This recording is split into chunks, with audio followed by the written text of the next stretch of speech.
All right, so first of all, thank you to Helen for inviting me to participate in this. This is part of a larger series which is called Gender Meets Human Animal Studies. And they gave me an exception to talk about race meets human animal studies. And as many of you know, race and gender are cooperative terms, but I'm going to be talking explicitly about race, and there's going to be some implications with gender. Also, I'm speaking in English, obviously, because my German isn't very good. So please let me know if you need me to slow down, if you need me to repeat something. I don't have a very formal presentation. I don't mind people asking questions or raising their hands. Okay, so please feel free to do that, because I prefer that you understand my view rather than not understand my view. And so the title of my talk is also the title of an essay that will be coming out in early next year in a journal called Capitalism, Nature, and Socialism. It's a special issue on non-human animals. And it's called Who is the Human and Who is the Animal in the Human-Animal Divide? And just to give you an overview of the paper and of my talk, of course, I'm going to be discussing an ongoing philosophical debate, and it concerns the question of whether or not it matters that one is human in moral deliberation. So this is a debate that concerns the legitimacy of the human-animal division. And this was started by Peter Singer. Raise your hand if you've heard of Peter Singer. Okay, so most people. All right, so for those of you who haven't, that's fine. I'm going to give a little summary of Singer. But the debate really starts with Peter Singer, and there are lots and lots of responses to him because it's a very controversial view. But there's one particular response which is so compelling, and I don't think anyone has defeated it. And so that's going to be the strand I'm mostly interested in. And then next, I'm going to discuss the way this debate neglects a different kind of human-animal division, and this is a social kind. And so for an example, I can give you something that my president, Donald Trump, says when he describes Latino people as animals, right? And everyone gets offended when he says that, right? And it's for good reason. We all know what's going on there. He's not saying that Latinos are members of the kingdom Animalia, right? We're not all like, oh yeah, Latinos are animals. They are, right? We know that Trump is saying something different. And so this is a social human-animal division. And interestingly, this division is never discussed in this debate, in philosophy or otherwise. I'm mostly interested in philosophy, but this debate also exists outside of philosophy. And so I think a lot of people think that this is irrelevant because they assume that division concerns only human beings. And this debate is interested in the question about animals, right? So this is why it's usually kind of left on the side. And then finally, I'm going to argue this is a really big mistake that these philosophers are making. Not only is this division relevant, but I think it wholly changes the landscape of what the debate is about. And so it's worth mentioning now, hello. Also, before I even keep talking, I want to thank Abini. Abini is the person that got me in contact with Helen. That's why I'm here. So, and so I think it's worth mentioning, I'm not trying to contribute to the debate, okay?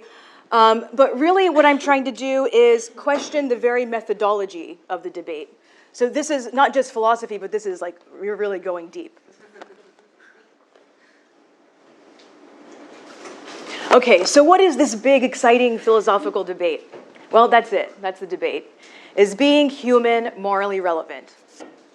Does everyone understand what that's asking? Right, so let's use another simple example. You've all probably heard this, especially if you're vegetarian or vegan, you've heard this before.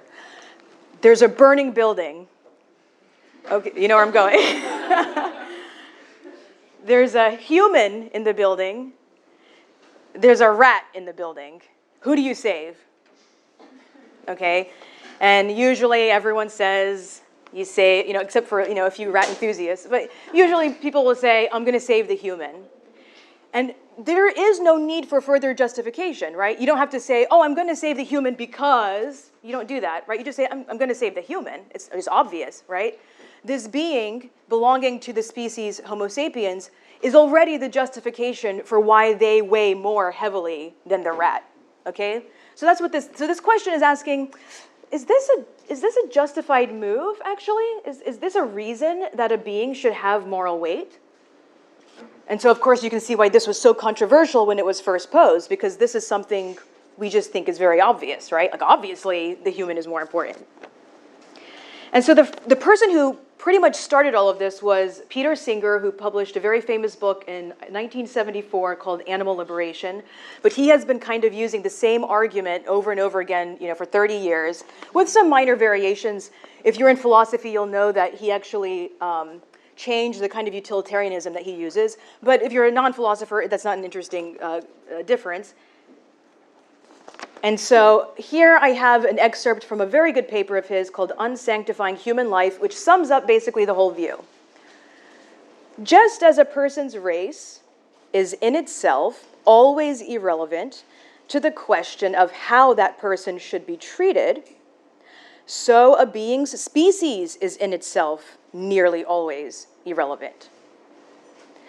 If we are prepared to discriminate against a being simply because it's not a member of our own species, although it has capacities equal or superior to those of a member of our own species, how can we object to the racist discriminating against those who are not of his own race, although they have capacities equal or superior to those of members of his own race? It's pretty good, right? It's pretty good. So if you've never heard of Peter Singer, that's pretty much all you have to know. This is his argument, okay? This is his main move. He says, listen, racism, what's racism? Racism is making race relevant in situations where race should not be relevant, okay? Then sexism. Sexism is making sex relevant in cases where sex shouldn't be relevant. And so he just makes a very simple move. He's like, if you agree with the first case and you agree with the second case, then you should also agree with me, unless you're a bigot or you're irrational, you should also agree that species membership is an irrelevant trait as well. Now, some people, they try to attack Singer, and they're like, oh, so you're saying like humans and animals are the same, so what, pigs are going to get their PhD now or something? And this is a straw man. This is a ridiculous way of attacking Singer. Singer recognizes that humans and non-human animals have differences, okay? And he's not saying that species membership is always irrelevant in every single case. He's just talking about moral cases. Okay, in moral cases, it should not matter what the species membership of the being is. If it's wrong to manipulate or violate a female human in order to make sure that she produces milk, then it should also be wrong to do that to a cow. Her being a cow plays no difference in how she experiences that suffering. Okay, so that's all he's saying. So he's saying if there's a situation in which the animal can be harmed, then that animal's interest should be taken into consideration just as you would with a human. And that's all he means by that. It's a very simple, beautiful and strong argument. And so this is how we get the term speciesism, okay? So he adopts this term specifically. So he thinks the human-animal division is a result of our arbitrarily giving the human being moral weight, okay? Speciesism. And so since he thinks that's the problem, the solution is simple. We can close the gap if we deflate the worth of the human. That's why his paper from before was called Unsanctifying Human Life. That's what he's trying to do. He's like, this division exists because of this false weighting. There is no weight to being human. So if we were going to summarize this in an argument, okay, so if a philosopher walked in right now and they saw this, they would say, okay, yeah, valid, good, A+. Okay, so I can't find a human criterion or the thing that makes humans different in a morally relevant sense from any other sentient animal, okay? If I can't find a human criterion, then being human is not morally relevant. So, being human is not morally relevant. Voila. Nice.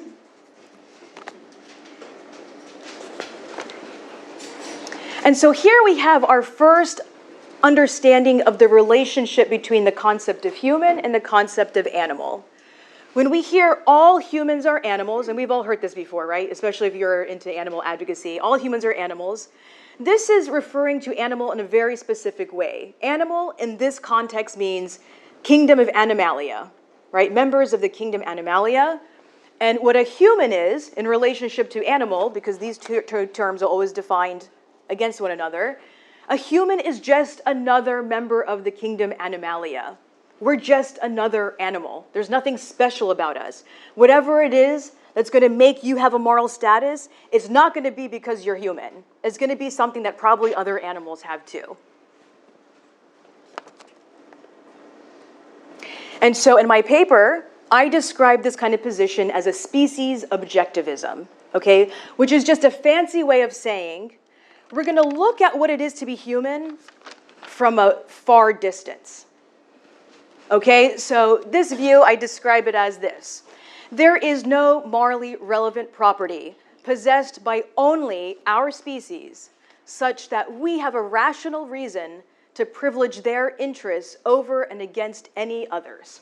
Okay? And Peter Singer is sort of the paradigmatic philosopher, but basically all of the big, usually male philosophers have some version of this, even though they all fight against one another. So within philosophy, these would be different parts of the seminar. So Peter Singer would be utilitarianism, and Tom Regan would be deontological theory and Kantianism, and Jeff McMahon, blah, blah, blah, blah, blah, blah, okay? But all of them in general, what they have in common is that they want to think of being human from an objective perspective, from a far perspective. And so just to give you an example of what I mean by that, is just think of Earth, right? This is one way that you can conceive of Earth. When someone says the word Earth, this is one way you can conceive of it, which is from an outside perspective, from residing from outside the Earth, right? It can be this one that we usually think about, or it could be even farther, right? So the astrophysicist, he once did a beautiful speech where he called the Earth a pale blue dot, right? Because from the cosmic perspective, that's all Earth is. And so the species objectivists, their understanding of human is from this kind of perspective. They say if you took the essence of whatever it is to be human and you lined it up with all the essences of all the other species, morally, you are not going to see a difference. Is that clear? Yes? Okay. So now one compelling response comes from a group of philosophers who are going to take issue with species objectivism altogether. And this person, her name is Cora Diamond. I think she's the greatest living philosopher right now, amazing thinker. And so she had a paper not long after Peter Singer published his view called Eating Meat and Eating People, which sounds exactly like what it is. So if you're interested in that paper, it's going to be fun. So let's see what she has to say. The difference between human beings and animals is not to be discovered by studies of Washoe, who was a chimpanzee who can do sign language. So it's not to be discovered by studies of Washoe or the activities of dolphins. It is not that sort of study or ethology or evolutionary theory that is going to tell us the difference between us and animals. The difference is, as I have suggested, a central concept for human life. People appeal to scientific evidence to show that the difference is not as deep as we think. But all that such evidence can show, or show directly, is that the differences are less sharp than we think. In the case of the difference between animals and people, it is clear that we form the idea of this difference, we create the concept of the difference, knowing perfectly well the overwhelmingly obvious similarities.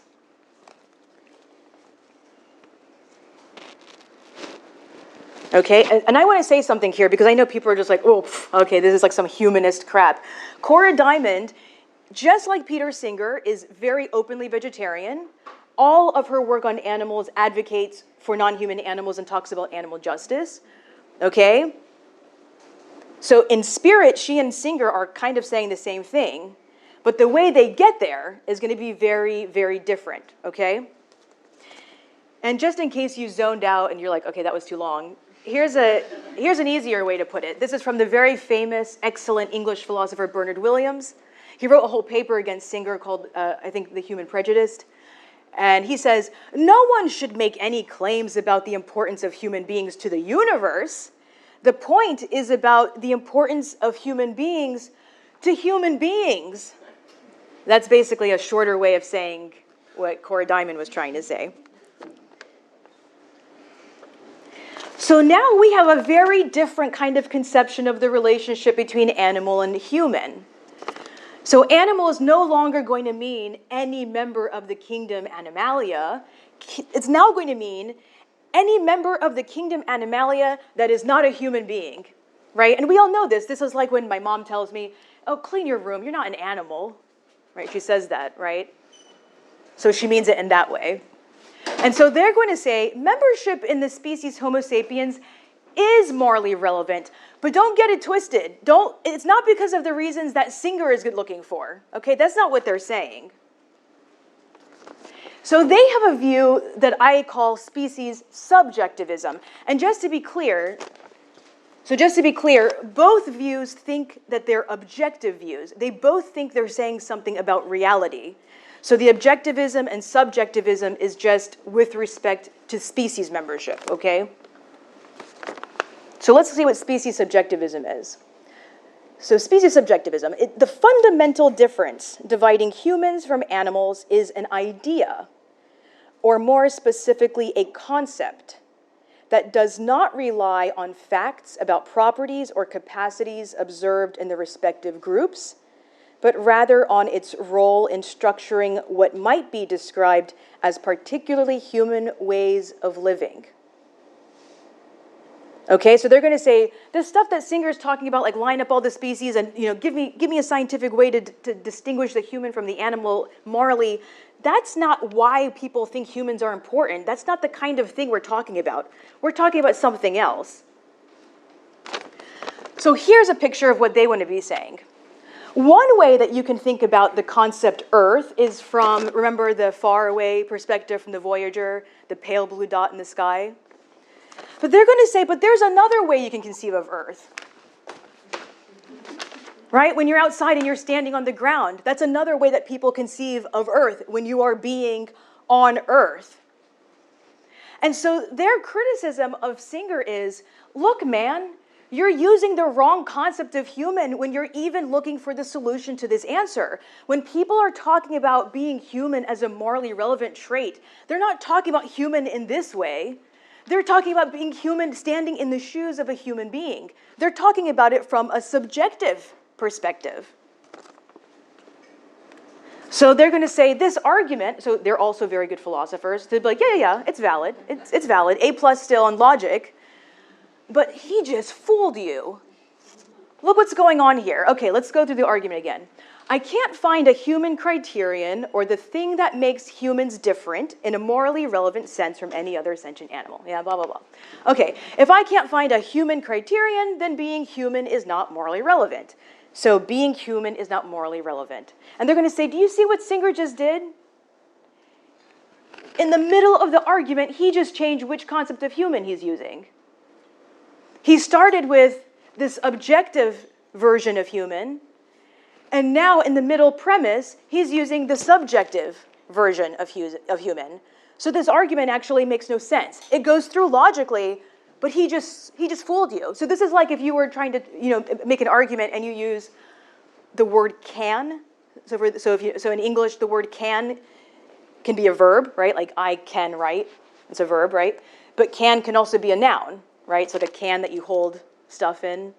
And this is like trying to say that these two are the same just because it's the same word. Uh-oh.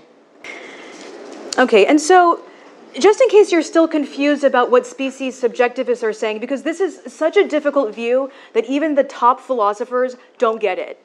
And actually, Cora Diamond just had to write a paper last April explaining to Jeff McMahon, listen, that was a really interesting paper you wrote, completely dismissing our view, but you misinterpreted everything. I mean, this is how, it's a very difficult view. So let me give you an example that might help a little bit. I used to have a cat named Squash.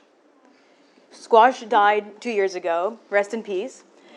But so squash was my animal companion. Some people use the word pet, right? Okay, so I'll just use that just to keep it simple. My pet squash. Why did I treat squash so well? And I did.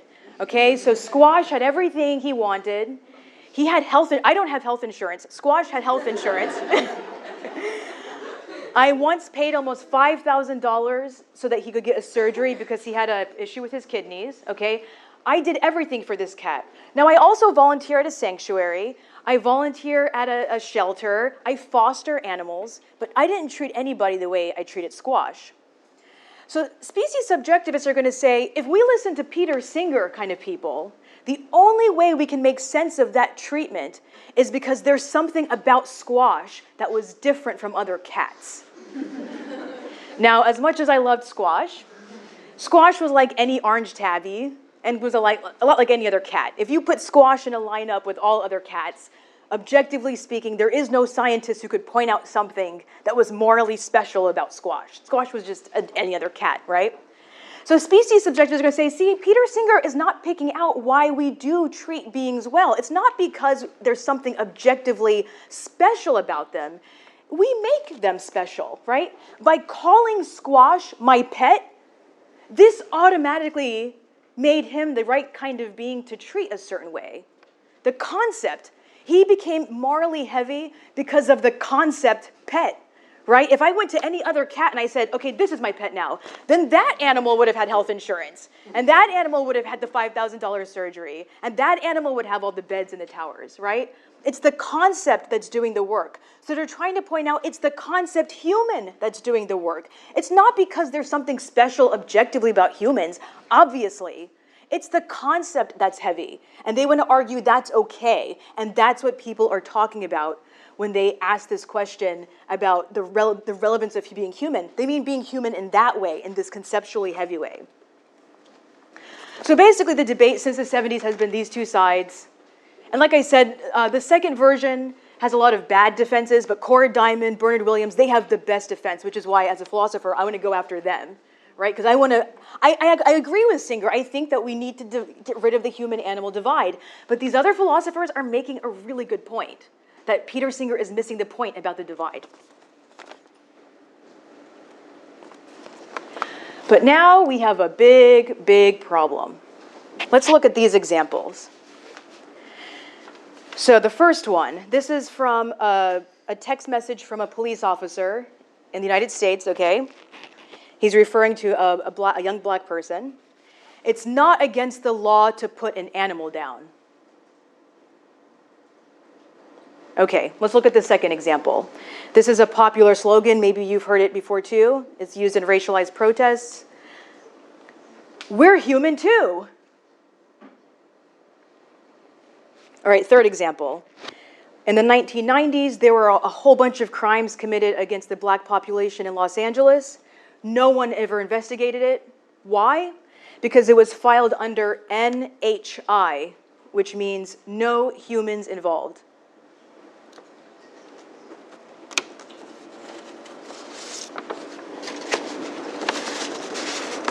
Does anyone see why this is a problem for what's going on so far? So remember, let's go back to the beginning.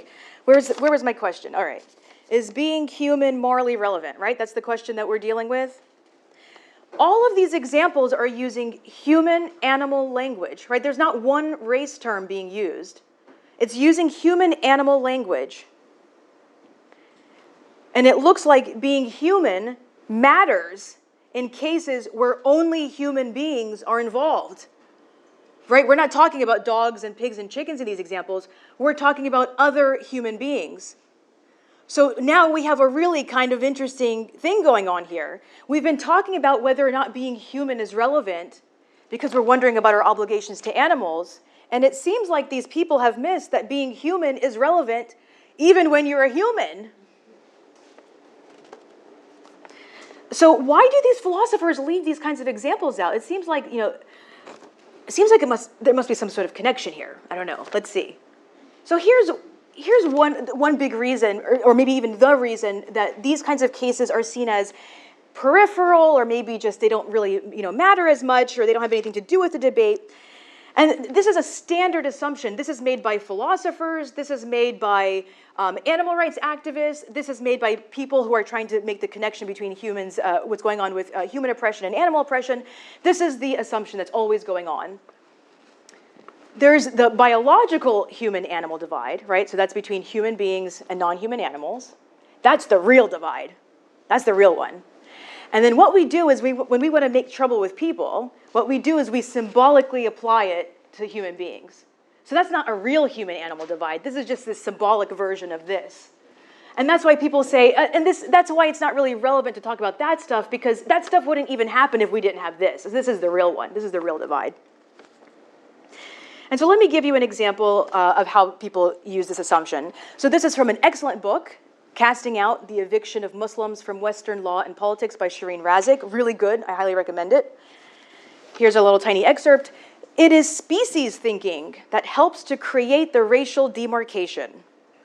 Race thinking, the denial of a common bond of humanity between people of European descent and those who are not, is a defining feature of the world order today as in the past.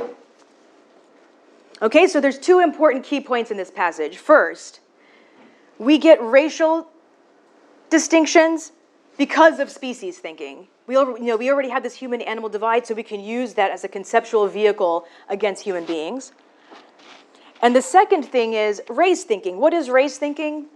It's this idea that there are degrees of humanity with Western Europeans, and usually these are going to be like able-bodied, heterosexual, all those things, all those labels, with them being the ideal manifestation of the human, and then everyone else is falling underneath in degrees, right? Usually with black on the bottom. Does everyone understand what's going on in that passage, right? Clear? Okay. And so there's three problems with this assumption. I'm not going to deal with the first two. I'm just going to deal with the third, but I want to mention the first two. So, and again, as a person who's on the side of non-human animals, okay, and I always want to keep that up front, I'm arguing for them. So first of all, most people already know that the symbolic human-animal divide is not legitimate, right? In fact, most people will protest this, and they won't necessarily protest that. Most people know that's not legitimate. So this can be a problem because, theoretically speaking, we could get rid of this. And that would still leave this one intact, right? Just because you get rid of this doesn't mean you get rid of this. So in fancy language, we would say there's no a priori connection. These two don't have to go together. And in fact, most regular people who maybe don't think about animals, they're not vegetarian, they're not vegan, most of them will say, yeah, we have to get rid of this. And it doesn't touch. This leaves this undisturbed. That's one big problem. The second big problem is you have people of color even. So right now, especially in the United States, and maybe it's the case also in Germany, I don't know, there's a lot of people of color who are vegans who are arguing, look, this is the reason that this is happening, so let's get rid of this so that that can't happen. Yeah, let's get rid, if this is the tool that breaks apart humanity, let's get rid of the tool. This is a nice argument, but one big problem with it is that it doesn't tell me why it's wrong for animals, though. Why is it bad for animals? It's telling us we need to get rid of this divide so that we can't hurt humans more, right? But again, it falls back into using animals as a kind of instrument, an instrument for humans in a way. It's not telling me why is the binary bad for animals? What is it about animals such that they don't deserve the kind of treatment they're getting? And then the third is the biggest problem, and this is the one that my paper latches onto. I think this assumption obscures the fact that there's a different human-animal divide here, which means this is a different concept of human and a different concept of animal, which is not tied to species membership. So I think this should be considered a third block. Some humans are animals. In this case, animal does not mean what it meant in the species objectivist case, and it doesn't mean what it meant in the species subjectivist case. This is a new social kind of version of animal. So this is what I think should be happening. So far, the debate has been going on between the people in A and B, right, since the 70s, all yelling at each other. And I'm coming along and I'm saying, look, I think there's a mistake here. I think there's a third part of the debate that no one's considering. And I call this subspecies subjectivism, okay? So remember, species subjectivists said to Singer and all of his buddies, listen, you're not subjective enough. How are you going to answer a question about being human when you're trying to look at humans from far away? You got to get into the shoes of the human, right? Remember that was their critique? I'm using that critique against them. I'm saying you're not subjective enough. Not all of us are considered human. And so subspecies subjectivism, what is it? The idea of humanness is entangled with expressions of our sense of self as a result of a specific worldview or specific human practices. Human beings then can experience themselves and others as more or less human. See, so now we can make some sense of what Donald Trump is doing, right? He sees certain human beings as less than human, as non-human. And many of us, especially if you're a racialized person or if you're a person in the margins, you will actually talk this way. I mean, this is key. This is something the philosophers never talk about. This is key when you feel like you're not being treated well. What do you say? I feel like I'm not a human. This is a very bizarre statement. If you only had A and B from before, there's no way to make sense of this statement. But with this, now we have a way to make sense of when people say something like this. So what this means is that we're not talking about a symbolic version of the biological human-animal divide. There is a social, in real life, there is a social human-animal divide, which is not about humans and about non-human animals, but is about an ideal human and the anti-human, the opposite of that idea. The opposite of the human is not going to be an animal. It's going to be another human that doesn't fulfill the requirements of being a full human. Does this make sense to everyone?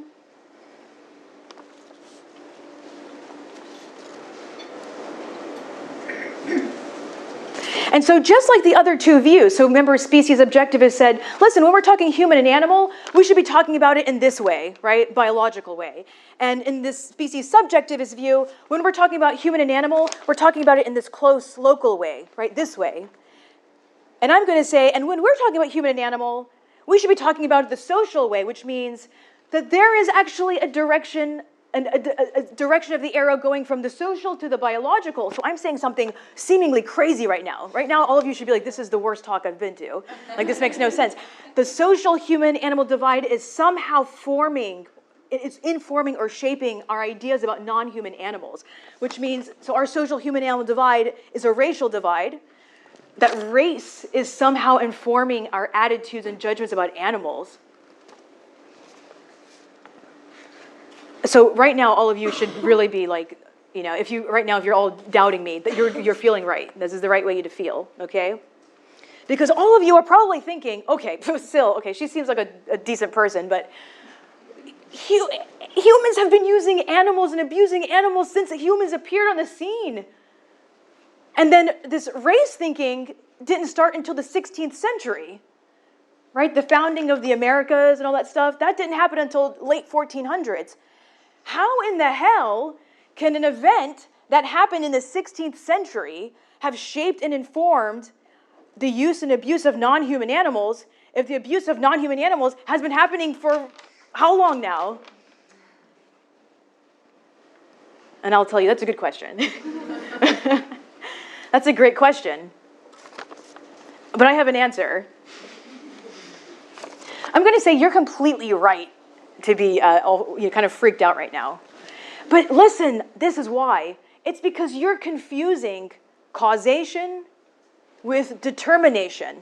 So I'm not saying that our racial human-animal concepts caused animal oppression. Obviously not, okay? So I used to be a chemist before I was a philosopher, okay? Bad decision, and so I know a later event cannot cause a prior event, okay? That's just against the laws of nature. I know that, okay? So I'm not saying that this is a causal relationship.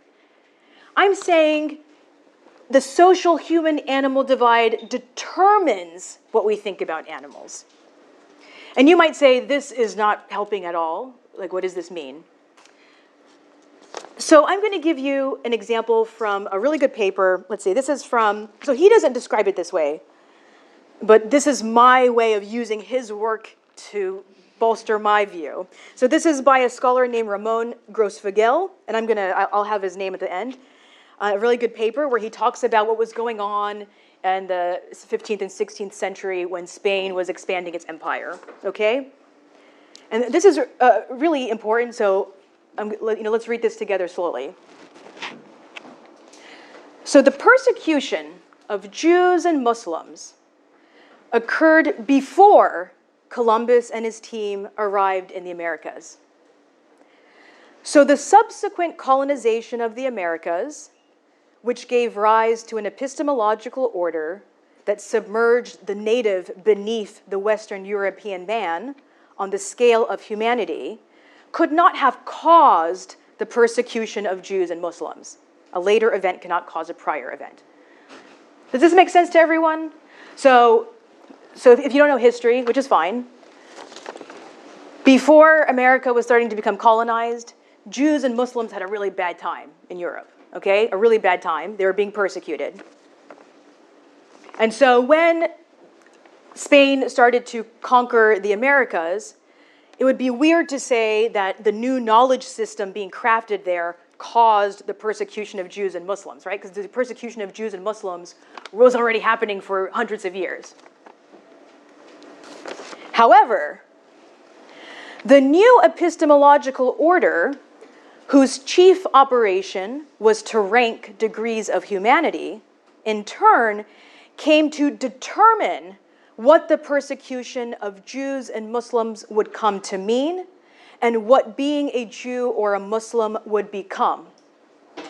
That is, how one would come to understand Jews and Muslims was directly shaped and informed by the new knowledge system being crafted in the New World. Does this make sense? So all this is saying is there was a whole bunch of bad stuff going on with Jews and Muslims being oppressed by Christians. The Christians came to what is now the United States, started colonizing, came up with a new knowledge system that said, we are the true humans, y'all are animals, we're going to take over, right? And this new knowledge system in turn changed what was going on then with Jews and Muslims still back in Europe. How? The persecution of Jews and Muslims was initially understood to be a matter about practicing the wrong faith. Jews and Muslims were murdered, exploited, and pushed from their homes to foreign lands if they did not convert to Christianity because of the presumed inferiority of their religion. But after Columbus and the debates surrounding the humanity of the indigenous people, disagreements about religion or the lack of religion were no longer simply about theology. Now, this was about whether or not you were a full human. Of course, Jews and Muslims were still being persecuted, but now it was a matter of their being persecuted because they were subhumans on account of their religion. You see what happened there? So before the Europeans came to the Americas and came up with a new knowledge system, so Jews and Muslims were being persecuted, of course, but it was because they had the wrong religion. They had an inferior religion. Then this new knowledge system started in the Americas, and now Jews and Muslims were persecuted not because they had an inferior religion, but because they were subhuman. Do you see what happened there? Before they were people, they were humans who just had a shitty religion. Now, they're subhuman. And the final part, on the surface, the exploitation, expulsion, and murder of these groups looked the same pre- and post-New World. But really, they were substantially two different things. Jews and Muslims were no longer simply people who practiced the wrong faith. They were not people. And that was the ground for their subjugation. So even though the events occurring in the New World did not cause the subjugation of Jews and Muslims, they determined what the subjugation of Jews and Muslims consisted in and determined the new identity of Jew and Muslim moving forward. What it is to be a Jew or a Muslim is post-New World, today. What it is to be a Jew or a Muslim today is to be a different sort of being altogether. And this is from, I did an interview. It's actually in German. I should maybe send a link to someone. It's in German. It's a whole interview. I'm just yelling about animals and Jews and Muslims and everything. So this is what I'm going to be suggesting before I get there. So what I'm saying is this. Look, let's add animals to the mix now. It's true. All through human history, human beings have used and abused animals. Obviously, yes. But then something happened in the 16th century. We invented a new concept of human. And since human and animal are analog terms, if you change the meaning of human, you are thereby changing the meaning of animal. So in the 16th century, something changed. We changed our conception of human and animal. So moving forward, animals, what was happening to animals, is a different kind of thing. And if we're going to understand why whatever's happening to them is happening to them, we need to start at the 16th century because this is the beginning of a brand new logic. This doesn't mean that we should not look into the history before that, right? There's lots of terrible stuff before that. Same thing if you want to understand the subjugation of Jews and Muslims. Of course, you better look before the 16th century. But you have to understand that the logic system that governs the subjugation of all of these groups of people and of non-human animals is a logic that starts with the invention of the human in the 16th century. So, what I'm suggesting is, yes, all of these people are right. The biological human-animal divide definitely brought the social human-animal divide into existence. I don't deny that, okay? I studied the history of philosophy. Way before the 16th century, people were saying all kinds of crazy things about animals, okay? All I'm saying is, we have been only looking at one half of the picture. We've been looking at this relationship, and we have been neglecting this relationship. That these ideas that now govern today's world from the 16th century on is shaping and informing our idea of animal. This is a wild thing I'm saying. I'm saying animals are racialized. We think and form our ideas about animals and their inferiority under the guise of race. Which is why my view is called subspecies subjectivism, but in popular culture I call it black veganism. This is black veganism. My argument is, if you want to get rid of these racial ideas, you better be interrogating the question of the animal, because we are thinking of the animal through the racial concept of human and animal. This is a graphic version of what I was saying. We have the human-animal divide, and we think of the animal through that divide, not through a biological divide. And so, in conclusion, in the same way that some humans are animals, right? Whatever animal means there, so some humans are animals, all animals are that kind of animal. Okay? And please write down my email address, because I love getting emails, objections, feedback, reading suggestions, just being in conversation. And then if you are interested in the paper, these are central to my view. I couldn't have made this view without these works. Thank you.